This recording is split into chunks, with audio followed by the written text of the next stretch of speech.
Good morning everyone. Shri Nandishwar विद्यालय द्वारा संचालित ऑनलाइन शिक्षण में आपका स्वागत है। तो आज हम पढ़ेंगे अपना लेसन 5 जो कि है private sector and government sector, यानी कि निजी क्षेत्र और हम पब्लिक सेक्टर सार्वजनिक क्षेत्र के बारे में अपन जानेंगे। तो अब अपन को देखना पड़ेगा कि पिछले अध्याय में अपन ने देखा है कि कुछ चैप्टर जो है वो निजी क्षेत्र मतलब कुछ व्यवसाय जो थे वो निजी क्षेत्र के अंतर्गत आते थे, जैसे कि हमारा एकल स्वामित्व हुआ, साझेदारी हुआ, सहकारी समिति हुआ, कंपनी हुआ, ये सारी चीजें। इसके अलावा कुछ क्षेत्र ऐसे हैं जो कि सार्वजनिक क्षेत्र के अंतर्गत आते हैं, जैसे कि हमारा डाक, तार, रेलवे विभाग, अस्त्र शस्त्र का निर्माण करना, परमाणु विभाग, जो केवल सरकार के अंडर में रहते हैं कि केवल सरकार ही इन चीजों का उत्पादन कर सकती है। तो अब अपन इनको थोड़ा डिटेल में देखते हैं। सबसे पहला होता है निजी क्षेत्र। तो निजी क्षेत्र से आशय उस क्षेत्र से होता है जिसके अंतर्गत उत्पादन के संपूर्ण साधनों पर स्वामित्व और अधिकार केवल एक निजी व्यक्ति का ही माना जाता है, यानी कि जो पूंजीपति वर्ग होते हैं जिनके पास पर्याप्त मात्रा में पूंजी होती है वह निजी क्षेत्र के अंतर्गत अपनी संपत्ति लगाते हैं, उसको कहते हैं कि वो क्या है, निजी क्षेत्र है।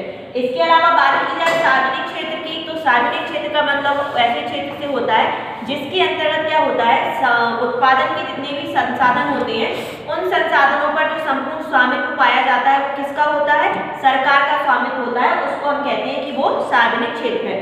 तो अब यहाँ पर बात की जाए निजी क्षेत्र की विशेषताओं की, तो सबसे पहली विशेषता होती है निजी स्वामित्व, यानी कि इसके अंतर्गत उत्पादन के जितने भी साधन होते हैं उन साधनों पर किसका स्वामित्व होता है, निजी व्यक्तियों का स्वामित्व होता है।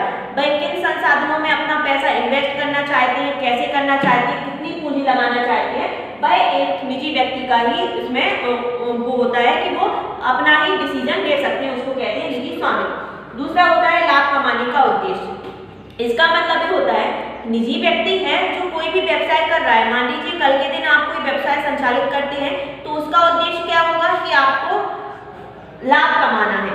वैसे ही निजी क्षेत्र के अंतर्गत कोई भी व्यक्ति किसी भी प्रकार का व्यवसाय संचालित करता है तो उसका उद्देश्य क्या रहता है, लाभ को कमाना, यानी ज्यादा से ज्यादा मैं लाभ कमाऊंगा तो मेरा व्यवसाय क्या होगा, उतने ही ज्यादा से ज्यादा बढ़ेगा। तो दूसरा हो गया लाभ उद्देश्य। तीसरा होता है स्वतंत्र प्रबंध। निजी व्यक्तियों पर चूंकि क्या होता है, निजी व्यक्तियों का स्वामित्व होता है निजी क्षेत्र के अंतर्गत, डिसीजन लेना है, व्यवसाय करना है, कोई भी चीज करना है तो वह केवल निजी व्यक्तियों के अंतर्गत ही आती है। इसीलिए संपूर्ण व्यवसाय का प्रबंध निजी व्यक्तियों का ही होता है, इसलिए स्वतंत्र इसमें प्रबंध माना जाता है। चौथा होता है वित्त प्रबंधन। कितनी पूंजी की आवश्यकता होगी, कितनी आवश्यकता होगी, किस प्रकार की होगी, उन सारी चीजों का डिसीजन भी पूंजीपति वर्ग अर्थात निजी व्यक्तियों के द्वारा लिया जाएगा, इसलिए वित्त प्रबंधन भी निजी क्षेत्र के अंतर्गत माना जाता है।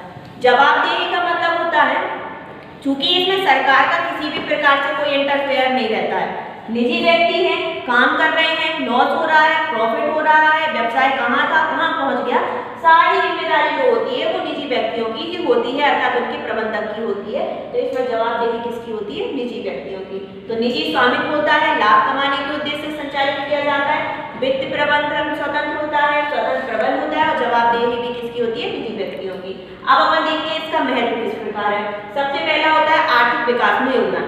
अब देखिए निजी क्षेत्र के अंतर्गत बहुत सारे व्यवसाय संचालित किए जाते हैं, जैसे लघु कुटीर उद्योग हुए, उनसे थोड़े बड़े उद्योग हुए, उनसे थोड़े और बड़े उद्योग हुए।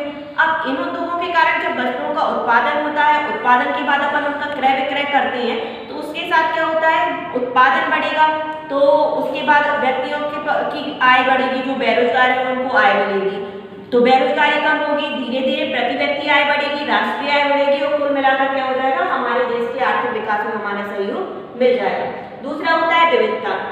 अब आपने देखा होगा, आपने आपके आसपास भी देखे होंगे बहुत सारे व्यवसाय संचालित किए जाते हैं, तो अलग अलग प्रकार के व्यवसाय होते हैं। इसमें कोई सीमेंट का, कोई रबड़ का, कोई फर्नीचर का, कोई कपड़े का व्यवसाय, कोई गल्ले का व्यवसाय, तो अलग अलग तरीके के व्यवसाय निजी क्षेत्र के अंतर्गत आते हैं। जबकि बात करें सार्वजनिक क्षेत्र की तो वहाँ विविधता कम होती है, क्योंकि सरकार के अंडर में कुछ क्षेत्र ही हैं जो अभी सरकार संचालित कर सकती है, जबकि निजी क्षेत्र में व्यक्ति की स्वयं की स्वतंत्रता होती है, वो किसी भी प्रकार की व्यवसाय संचालित कर सकती है। तो यहाँ पर अपन विभिन्न प्रकार के व्यवसाय संचालित कर सकते हैं। तीसरा होता है लघु उद्योगों के लिए पर्याप्त अवसर। अब लघु उद्योगों का मतलब होता है कि ऐसे उद्योग जो हम कम पूंजी में संचालित कर सकते हैं, तो निजी क्षेत्र क्या करता है, ऐसे उद्योगों को कम ब्याज दर पर पूंजी उपलब्ध कराता है। एक बार लघु उद्योगों के लिए पूंजी उपलब्ध कराने के बाद वो क्या करते हैं, अपना व्यवसाय धीरे धीरे बढ़ाना चालू कर देते हैं। तो लघु उद्योगों का विकास हेतु निजी क्षेत्र ही का महत्वपूर्ण माना जाता है। चौथा होता है विशाल क्षेत्र। जैसा कि अभी अपन ने पढ़ा कि निजी क्षेत्र के अंतर्गत क्या होता है, ज्यादातर वस्तुएं निर्माण की जाती है, ज्यादा से ज्यादा अलग प्रकार की। तो इसका क्षेत्र एक सीमित ना होकर 4-5 व्यवसायों पर सीमित ना होकर 10-20 और बहुत व्यवसाय हो सकते हैं, इसीलिए इसका क्षेत्र क्या होता है, विशाल होता है। पांचवा होता है विदेशी विनिमय। अब निजी क्षेत्र के अंतर्गत लघु कुटीर उद्योग, हथकरघा उद्योग, बड़े उद्योग सभी सम्मिलित होते हैं।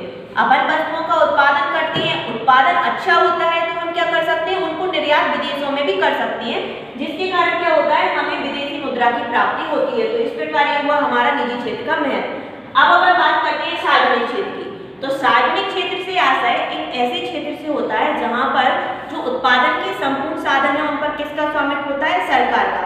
सरकार का स्वामित्व रहेगा, डिसीजन सरकार का रहेगा और पूर्णतः संपत्ति पर नियंत्रण भी सरकार का ही रहता है। तो कुल मिलाकर व्यवसाय जो है वो सरकार के अंडर में चलाए जाते हैं, उनको कहते हैं कि वो सार्वजनिक क्षेत्र है।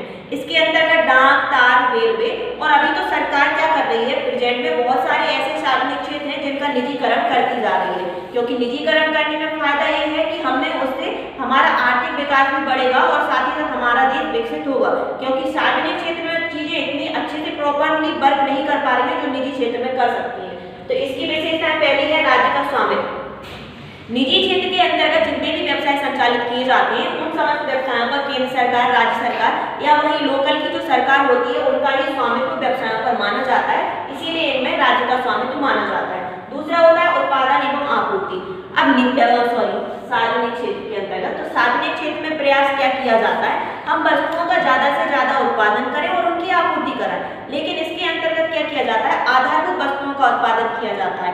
ऐसी वस्तुएं जो उपभोक्ताओं के लिए उपयोगी हैं उन्हें कम दर पर मतलब कम कीमत पर अच्छी गुणवत्ता की वस्तुएं उपलब्ध कराना ही सार्वजनिक क्षेत्र का महत्वपूर्ण उद्देश्य माना जाता है और उसकी विशेषता भी है, क्योंकि इनका उद्देश्य रहता है कि हम ग्राहकों की सेवा कर सकें। तीसरा होता है पूंजी एवं तकनीक। किसी भी व्यवसाय के अंतर्गत कितनी पूंजी लगेगी, किस तकनीक से हमें उसको उपयोग करना है, क्या क्या वैज्ञानिक नीतियां उसमें अपनाएंगे, इन सब का डिसीजन सार्वजनिक क्षेत्र के अंतर्गत सरकार के द्वारा दिया जाता है। इसके अलावा देखिए प्राकृतिक संसाधनों का उचित प्रबंधन, यानी कि निजी क्षेत्र में तो व्यक्ति अपने लाभ के लिए प्राकृतिक संसाधनों को कैसे भी उपयोग कर सकता है। अब आपको पता होना चाहिए कि प्राकृतिक साधन जो प्रकृति में है वो निश्चित मात्रा में होते हैं। सार्वजनिक क्षेत्र में जो किया जाता है सरकार द्वारा उनका उपयोग बहुत ही सोच समझकर किया जाता है, ताकि आगे आने वाले भविष्य में जो हमारी पीढ़ी है वह भी उसका उपयोग कर सके। इसीलिए इसमें जो प्राकृतिक संसाधनों का विद्रोहन है वो उचित तरीके से किया जाता है। अब यहाँ पर इसका महत्व देखते हैं तो सबसे पहला होता है योजनाबद्ध विकास। सरकार के अंतर्गत कोई भी नीति बनाई जाती है तो वो एक निश्चित प्रॉपर प्लानिंग के साथ बनाई जाती है। जब हम किसी भी चीज की प्लानिंग करते हैं तो उसका रिजल्ट भी हमें बहुत अच्छा मिलता है। तो कुल मिलाकर क्या करते हैं, इसका महत्व सार्वजनिक क्षेत्र के अंतर्गत किसी भी योजना को पहले क्या किया जाता है, प्लानिंग की जाती है। प्लानिंग करने के बाद उस व्यवसाय को हम करते हैं तो उसमें हमारा व्यवसाय विकसित हो जाता है। दूसरा होता है आधारिक संरचना।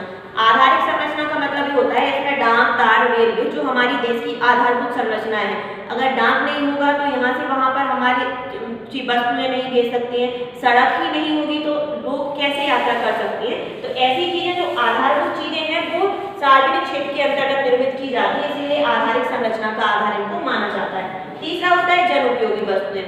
अब यहाँ पर देखा जाए तो सार्वजनिक क्षेत्र के अंतर्गत ऐसी वस्तुएं उत्पादन की जाती हैं जो कि ग्राहकों के लिए उपयोगी मानी जाती है। दूसरी चीज कम कीमत पर ज्यादा से ज्यादा वस्तु और अच्छी क्वालिटी की वस्तु उपलब्ध कराकर हम ग्राहकों की सेवाएं करती हैं, इसीलिए इसमें जन उपयोगी वस्तुओं का निर्माण किया जाता है। चौथा देखें तो देश की सुरक्षा, यानी कि अब मान लीजिए अस्त्र शस्त्र निर्माण करने का जो अधिकार है वो निजी क्षेत्र को सौंप दिया जाए। अब मान लीजिए घर घर जाकर बॉम्ब बन रहे हैं, अस्त्र शस्त्र बन रहे हैं, तो उससे क्या हो जाएगा, हमारा देश असुरक्षित हो जाएगा, लोग एक दूसरे को ही मारने पर उतार हो जाएंगे। इसीलिए सार्वजनिक क्षेत्र के अंतर्गत अस्त्र शस्त्र इनका निर्माण करना केवल सार्वजनिक क्षेत्र के अंडर में ही आता है, इसीलिए हमारा देश जो होता है वह पूर्णतः सुरक्षित माना जाता है। इस तरीके से आज अपन ने पढ़ा निजी क्षेत्र और सार्वजनिक क्षेत्र के बारे में, आप इसको अच्छे से घर पर रीड करिए। अब अपन यहाँ पर देखते हैं निजी क्षेत्र और सार्वजनिक क्षेत्र में क्या अंतर होता है। तो सबसे पहला अंतर होता है स्वामित्व। तो अभी अपन ने पढ़ा कि निजी क्षेत्र के अंतर्गत क्या होता है, निजी व्यक्तियों और पूंजीपति वर्ग का स्वामित्व पाया जाता है। जबकि बात करें सार्वजनिक क्षेत्र की, तो सार्वजनिक क्षेत्र के अंतर्गत केवल सरकार का स्वामित्व होता है, सरकार के स्वामित्व के अंतर्गत ही कोई व्यवसाय संचालित किया जाता है। दूसरा होता है उद्देश्य। तो निजी व्यक्तियों का उद्देश्य क्या होता है? ज्यादा से ज्यादा लाभ कमाना। हमें तो व्यवसाय करना है तो हम लाभ कमाएंगे, जबकि सार्वजनिक क्षेत्र का उद्देश्य भी लाभ कमाना होता है, लेकिन लाभ कमाने के साथ साथ उनका उद्देश्य रहता है कि हम जो उपभोक्ता हैं, जो हमारे ग्राहक हैं, हमारे समाज में रहने वाले लोग हैं, हम उनके लिए क्या करें, कम से कम कीमत पर ज्यादा से ज्यादा सुविधाएं प्रोवाइड करा सकें। तीसरा होता है नियंत्रण। तो अभी देखा जाए निजी व्यक्तियों पर, निजी क्षेत्र पर केवल निजी व्यक्तियों का स्वामित्व होता है, पूरा व्यवसाय पर संपूर्ण नियंत्रण भी निजी व्यक्तियों का होता है। इसकी वजह सार्वजनिक क्षेत्र की बात की जाए तो सार्वजनिक क्षेत्र के अंतर्गत नियंत्रण किसका होता है? केवल सरकार का नियंत्रण होता है, उनके नीति नियम लागू होते हैं, संपूर्ण क्षेत्र पर नियंत्रण सरकार का पाया जाता है। प्राकृतिक संसाधन, अभी अपन ने देखा कि एक जो निजी वर्ग रहता है, अपन अपनी बात ले लेते हैं तो अपन प्राकृतिक संसाधनों का विदोहन ही करेंगे, अपनी जैसी मर्जी होगी अपन उसका उपयोग करेंगे। तो निजी क्षेत्र में प्राकृतिक संसाधनों का विदोहन होता है। इसकी वजह जो हमारा सार्वजनिक क्षेत्र होता है उसके अंदर जो सरकार होती है वो सोची समझी एक योजनाबद्ध तरीके से क्या करती है, प्राकृतिक संसाधनों का विदोहन करती है, जिसके कारण हम आगे आने वाले भविष्य में भी उनका उपयोग कर सकते हैं। पांचवा होता है शोषण। अब निजी क्षेत्र में तो क्या हो, कर्मचारियों का शोषण होता है, कल के दिन उन्होंने काम अच्छा नहीं किया हम उनको काम से निकाल सकते हैं, हमारी मर्जी रहती है। जबकि एक सार्वजनिक क्षेत्र के अंतर्गत व्यक्ति को कार्य से बिना किसी रीजन के नहीं निकाला जा सकता है। तो यहाँ पर तो व्यक्तियों का क्या होता है, शोषण नहीं होता है, जबकि निजी क्षेत्र में व्यक्तियों का शोषण माना जाता है। इस तरीके से आज अपन ने पढ़ा निजी क्षेत्र और सार्वजनिक क्षेत्र के बारे में। नेक्स्ट वीडियो में अपन इसके आगे का चैप्टर देखते हैं। Thank you.